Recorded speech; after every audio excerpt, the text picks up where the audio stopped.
They have just now, within the last 2 years in this country, started testing aspirin on women. As a result, they found out that aspirin reacts differently with women than it does with men. In the past, all the studies in the country were done on white men. Now, that should tell us something about black people because we're highly melanated. We have chemicals in our system that are not common to white folks. So that our medical needs are not being even addressed properly because we haven't been studied. That brings up another question now. Part of the discussion in the medical field now is, should we design medicines particularly slated to black people? You know, is that racist? You know, it says medicine, yeah. You know, back 1700 BCE, which is 3,700 years ago, they were studying women's diseases and pregnancies. The Edwin C. Smith Papyrus from 1600 BCE, a comparative surgical text and anatomical inquiry. It has particular sections on the spinal column. On the spinal column. Why is that called the Edwin Smith Papyrus? Because he bought it or stole it. In almost all these cases, the names of the people who are connected with the papyrus refer to the people who now have control of it. Not the folks who wrote it, not the folks to whom it originally belonged, but the folks who bought it or stole it or had it traded down to them in some kind of way. The Embers Medical Papyrus, collection from several authors dealing with internal medicine and pregnancy. The Hirsch Medical Papyrus, a 18th dynasty masterpiece of specialized medical practices. The Ehrman Medical Papyrus, medical practice relating to children, to childbirth, and pediatrics. Apparently they were very much concerned with women's health and childbirth. The London Medical Papyrus, that's 18th dynasty theoretical document on medicine, religion, magic, and philosophy. Part of what this papyrus talked about was prayer as a source of power in healing. Now, that was 3,350 years ago. Within the last 5 years, in this country, they've started studies on the power of prayer in healing people. They have determined, and it's not being talked about a lot because, again, those who understand European psychology, it can't be measured. You can't put your finger on it. But they've established, using double-blind studies, where the people in the studies don't know what's going on, and the doctors treat them don't know what's going on, to the end, that folks, a population of people who've been prayed for by anybody, Baptist, Hindu, Confucian, Methodist, whatever, that they do better than folks who are not prayed for.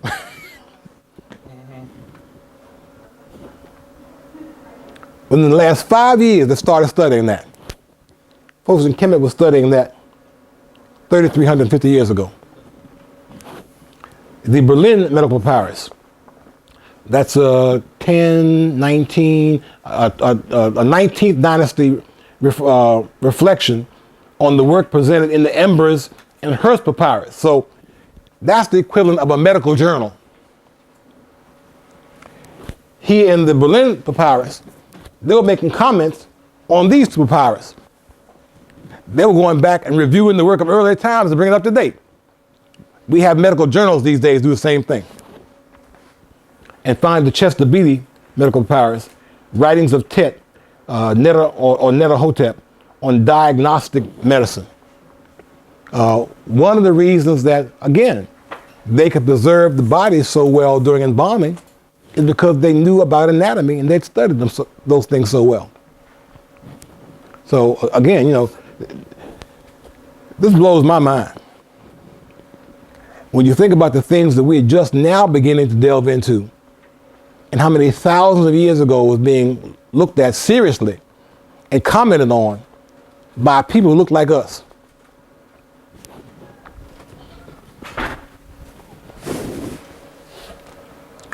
These are recent articles in the Washington Post, I think. This article was Washington Post, January the 8th, 1990, page A3, was an article talking about Egyptian healers applied surprisingly scientific skills. And they show some of the various medical instruments that they used in Egypt about 4,600 years ago. Washington Post, January the 8th, 1990, page A3. I had some problems this week with my desktop computer. My connection to the internet burned out for some kind of reason. And so I couldn't go back and pull the actual whole article. I had this from a clipping I'd made years ago. But you can go to the Washington Post, www.washingtonpost.com, and for $3.95, I think that's the price, you can pull up any article that they've ever published back probably 100 years ago. And this was 1990. And you can pull it up and you can print it and you can save it on your computer.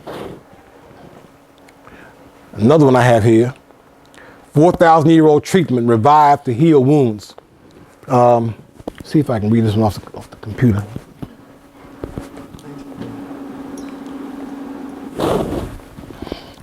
I can't quite read it off the.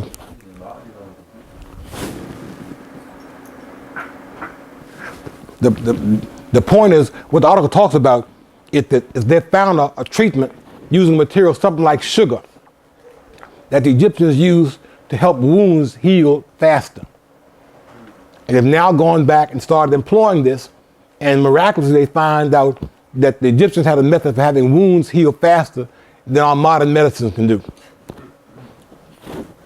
4,000-year-old treatment revived to heal wounds. Washington Post. This was in the Washington Post. New York Times. 4590, I believe it was 4590. New York Times, page D12. Also with New York Times, that's www.nytimes.com. You can pull up anything they have on their website. What's that, 4,000 years for what? 4,000-year-old treatment revived to heal wounds. If you go to the New York Times and just type in 4,000-year-old treatment, it'll bring up all the articles that have those words in it, and most likely there'll only be a few of them, and you can isolate that article.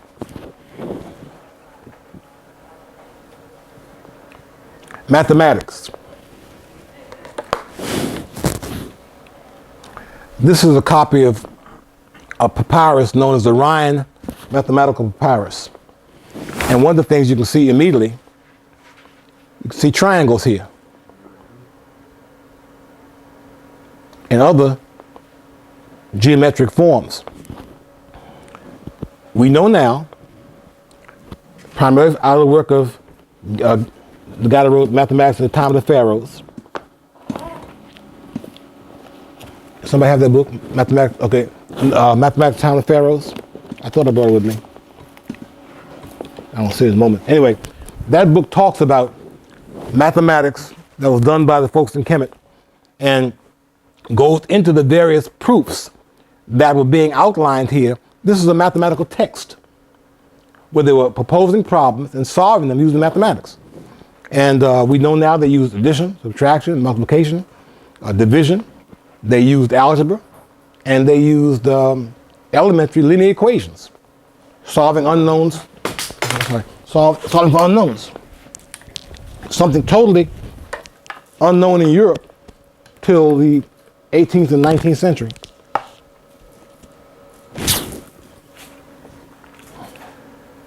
Now, I was taught what was probably called, you probably did the same thing, the Pythagorean theorem. A squared plus B squared equals C squared. Had no concept when I was being taught that the Egyptians already knew this. And that the reason Pythagoras knew it, because he studied in Egypt. You know, what the formula says very simply, in terms of a triangle, that A squared, if you square this side, plus B squared is equal to the hypotenuse, C squared. This is a 3, 4, 5 triangle, 3, 4, 5. 3 squared is 9, plus 4 squared is 16. 9 plus 16 is 25. That means if you had side A and you had side B and didn't know what side C was, you could apply the formula and figure out what side C is. Side C, A squared plus B squared equals C squared. C squared is 25. The square root of 25 is 5. That's the 3, 4, 5 isosceles triangle. Same triangle you saw in the Rhind papyrus. This is the way they kept their numbers. They kept 1, 2, 3, 4, 5 they put in 2 columns, 6, 2 columns again, 7, 8, 9. This was 10. It's a more elementary way of writing numbers down, but this was also thousands and thousands of years ago. And that's the number for 100, 1,000, and so on. But at the same time, Doc, like you said, in a sense, the numbers that we have now, when we talked about. I'm sorry. At the same time, you know, you talked about us living in a society that's, you know, impatient and everything's about expediency. Yes. The symbols that we use now for numbers and letters basically they're just symbols that stand for, you know, doing it the long way. Yes. It makes it much easier and much quicker to you know, quantify certain things. So in a sense, that's actually more advanced because you actually had to take the time to count, yes, or at least recognize what it looks like. Yes. Whereas now everything's got to be really quick, you know, and they use that building pyramid. So obviously there was something more advanced about It that. worked, yeah. I saw a program this week talking about the use of computers now in classrooms. There's a debate as to whether or not kids can use computers taking tests. And what one of the teachers said was, you know, it's all right. We're more interested now in research, you know, than them memorizing. But very often what that means is that they really have not taken the time to understand what they're really dealing with. You know, you can be good at finding stuff, but you really might not understand what you're finding, you know. Now, I want to show you Egyptian multiplication because it's very interesting the way they did it. I'm comparing it in a minute with European multiplication. They would multiply by doubling. So that if you wanted to multiply 7 times 8, you got to decide which one you're going to use to be the primary multiplier. Let's say it's going to be 8. 8 times 1 is 8. 8 times 2 is 16. 2 is double of 1. 1, 2, 4. You double 16, you get 32. If you add these up, 1, 2, and 4 is 7. You add these up, that's 56. So that's the way they would figure out the process of 7 times 8. To multiply 13 times 7, you would, 1 times 13 is 13, 2 times 13 is 26, 4 times 13 is 52. This adds up to 7. 13 is what you started with. Answer is 91. That's a pretty straightforward way of doing it. Multiply 7 times 3. 1 times 7 is 7. Double it 14. Double it 28. Double it 50. It's 56. 58, I'm sorry. Now, 13 is 1 plus 4 plus 8. Here you don't use the second double. Use 7 plus 28 plus 56, I'm sorry, is 91. And 1 plus 4 plus 8 is 13. So they would double and then choose the factors necessary to get the number they're trying to achieve. Everybody see that? Doc, Yes. And again, going back to that, I've tutored in the past children on math, and you know, the memorization thing is important because you said that earlier. And really, when we learn our times tables, we really learn to memorize. We don't necessarily get the concept. And a lot of times when I was teaching the children, I was trying to get them to get the concept. 7 times 8 you know, what does that mean? It means that it's 7 8 times or 8 7 times. So, you know, and once they actually got the concept, they actually learn better. You know, and I'm thinking maybe that's a cultural thing, because maybe for us, we have to see it, we have to visualize it, we have to have the concept, and once we get the concept of certain things, we can actually get it, and it's much easier for them to learn that way. And if you get the concept, you can do another problem. You know, you can do a problem you haven't memorized because you know the process. Is that considered new? My niece came down years, you know, after I finished school. Talk about a new math. This is old man. Okay. This is old man. Okay. Real old man. I didn't ever find out what it was about. They were coming along in elementary school. I mean, junior high school. Why did you get this? Okay.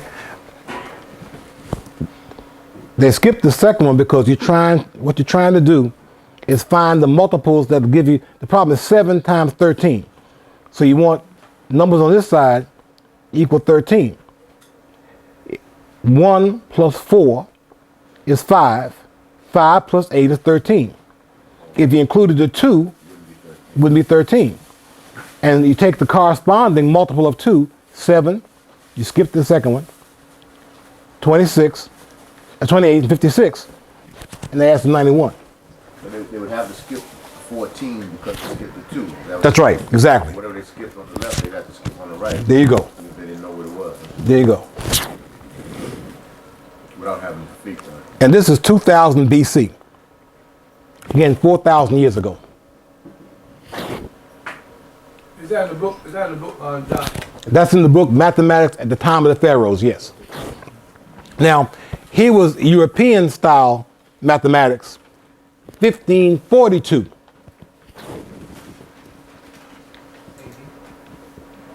This is 2000 BC, 4,000 years ago. This is what Europeans were doing 500 years ago. To multiply 8 times 7, they would put one on top of the other. Then from the uppermost downwards and the nethermost upwards, draw straight lines so they make a St. Andrew's cross. Then look at how many that each of them lacketh of 10. 8 lacks 2 to be 10. 7 lacks 3 to be 10. Everybody see that? Right.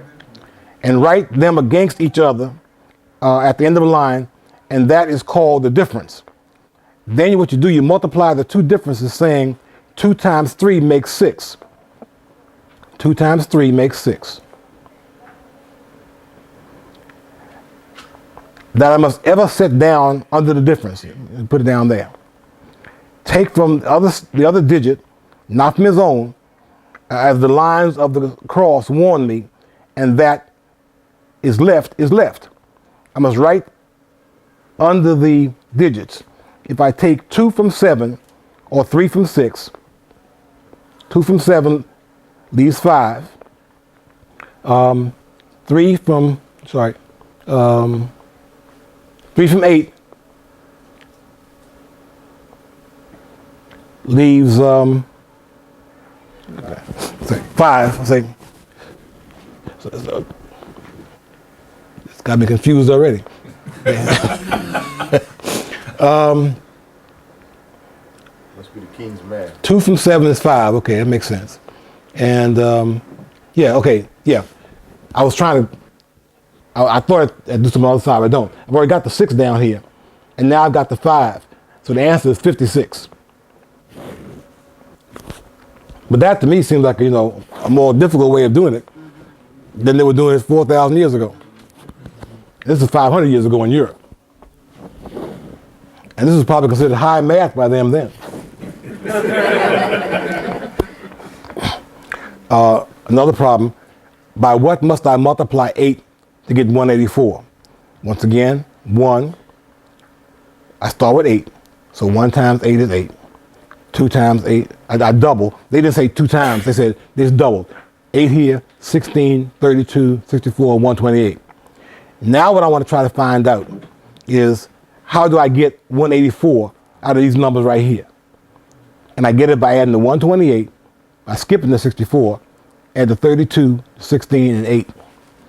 That gives me 184, which means that on the other side, I add 1 and 2 is 3.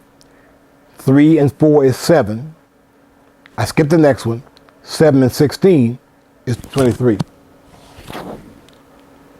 So I multiply to get 184 times 8 to get 184 using 8 as the multiple.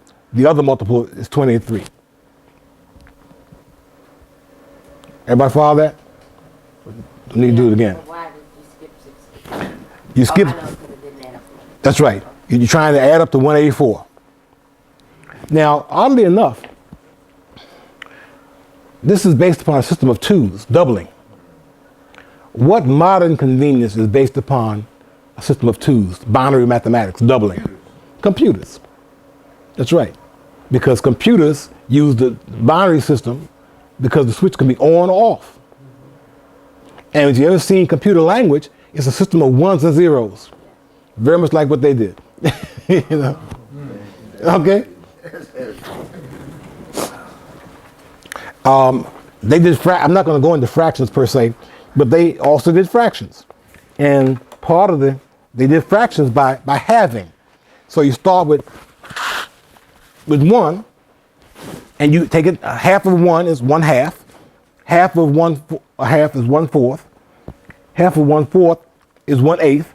Half of 1/8 is 1/16. Half of 1/16 is 1/32, and half of 1/32 is 1/64. And this I of Heru here was organized to give those various proportions. Anybody know what this adds up to? What's 1/2 plus 1/4 plus 1/8 plus 1/16 plus 1/32 plus 1/64? 1 each? No. Let me show you how you do this.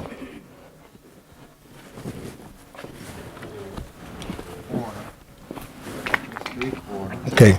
What you got to do is put them all in the same basic denominator. You've got 1/2 plus 1/4 plus 1/8 plus 1/16 plus 1/32 plus 1/64.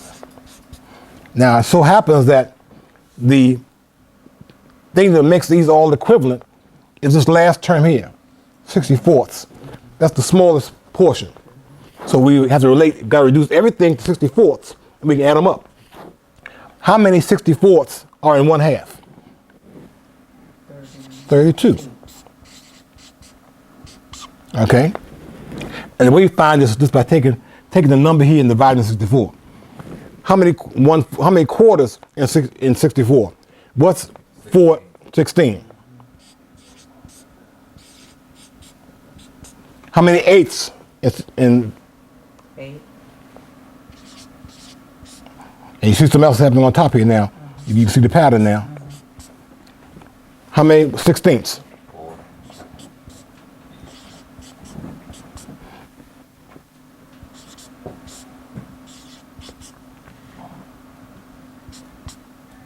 I'm sorry, I skipped one.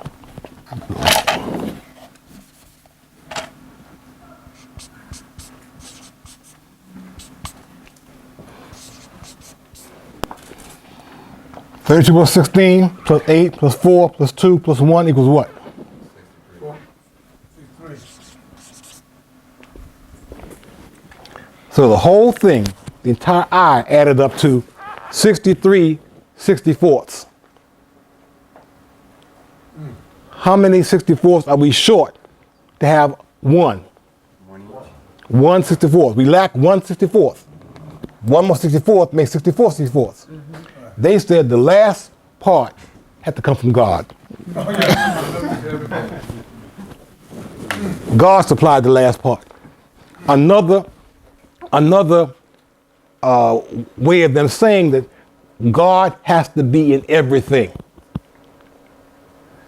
In the Eye of Heru, there's 1 64th missing. The best they can do is to add up to 63 64ths. God must supply the last 64th.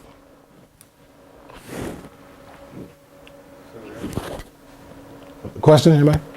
Back up. Sure. I was looking at that would be 7/8 of an inch plus the 64? I don't know what it'd be in terms of inches. Well, I forgot the inches. I'm looking at it as pure mathematics. You know, how do we equate these various fractions together? We use 64 as the base number, the denominator, lowest common denominator, and we relate everything back to that.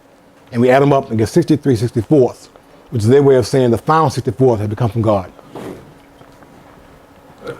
Architecture. But 64 is 10 anyway, it's 1 anyway. Say again? 64 is actually 1 anyway. 64 64ths is 1. No, I mean, but if you add 6 and 4, it's 1. It comes out to, if you limit to 0, you're still back at 1. Yeah, but that's not quite what the fractions and how you do fractions.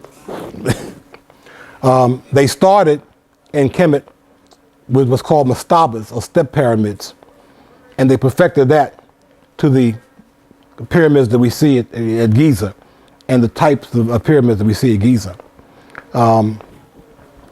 Of the 7 wonders of the ancient world, only one currently exists, and that's the pyramids of Egypt.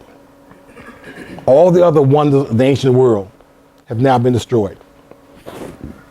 Did not last. I want to talk about the pyramids of Egypt because there's some things involved in that are mind-blowing. The antiquity of the pyramids of Giza, their debatable purpose, whether a tomb was something far more profound, and the fact that they were designed on the basis of a sacred hermetic geometry makes for considerable intrigue. Now, I was told once again that the pyramids of Giza were tombs. I was not told that they never found a body in any of them. Okay? It would seem strange to take all that time and build a tomb for yourself and not be buried in it. Modern science has now begun to say they were not tombs. They were observatories. They were built to observe the stars. Scholars have in fact labored over the Great Pyramid of Giza. In the process have discovered a host of marvels. For example, the builders almost certainly knew the precise circumference of the earth and the length of the year to several decimal places of accuracy. Now, again, I was told that Columbus was trying to sail west to get east, and that people in Europe were afraid he was going to fall off the end of the earth because the earth was flat. And now the pyramids have proven to us that the folks in Kemet knew not only that the earth was round, but knew how large it was. And you'll see in a minute why we can say that. This is Dr. Theophile Obenga, one of the compatriots of Sheikh Anta Diop. The oldest pharaonic astronomical texts date back to the 9th Egyptian dynasty, 2150 BC. They gave the names of 36 stars which rise within 10 days of each other at the same time as the sun. Regarding comets, astronomers seem to have recorded under Thutmose, 1504 to 1450 BC, the apparition of Halley's Comet. This is very possible, for if comets visible to the naked eye are rare, comets which describe elliptic orbits are periodically observable. This is the case of Halley's and Encke's comets. The course of stars and planets was also a preoccupation of the Egyptians. According to Chambers, 4,000 years ago, the Egyptians knew that the earth moved in space, and they did not hesitate to attribute the knowledge of this astronomical fact to the generations who had preceded them centuries ago. Quote, in antiquity, the Egyptian civil calendar was the only calendar to be based on astronomy. In antiquity, the Egyptian civil calendar was the only calendar to be based on astronomy. And that's the